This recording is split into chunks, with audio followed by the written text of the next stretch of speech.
السلام عليكم. الوجبة النهاردة للناس اللي نفسها تخس أو عايزة تخس أو مكسلة إن هي تعمل دايت.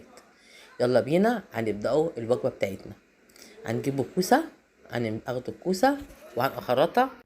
هنجيب كمان فلفل الموجود ونخرطوه معانا، أيا يكون بقى فلفل حلو فلفل حامي أخضر أحمر أصفر الموجود هنجيبوه وهنخرطوه.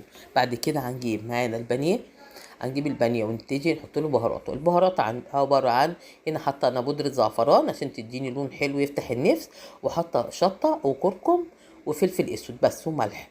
ما بنحطش بهارات ياما في الاكل بتاعنا.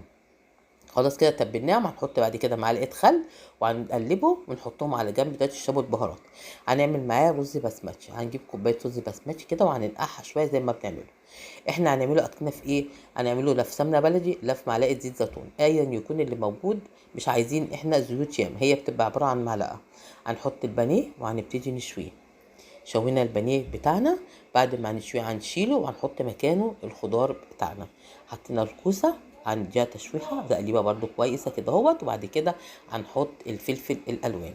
هنحط الفلفل اللي موجود عندنا وحبه ملح، ربع معلقه ملح، ربع معلقه فلفل اسود، ونقلبهم. هنفضل نقلب فيهم لحد ما ياخدوا التشويحه بتاعتهم. هنا شويه زعتر، وهنفضل نقلب فيهم لحد ما الخضار بتاعنا يدبل. ما شاء الله عملنا كده الرز اهوت. الرز طلع جميل. وعملنا هناخده 4 أو 5 معالق رز بالكتير، المعلقه بتاعت الاكل بتاعتنا مش اكتر. ودي السلطه بتاعتنا.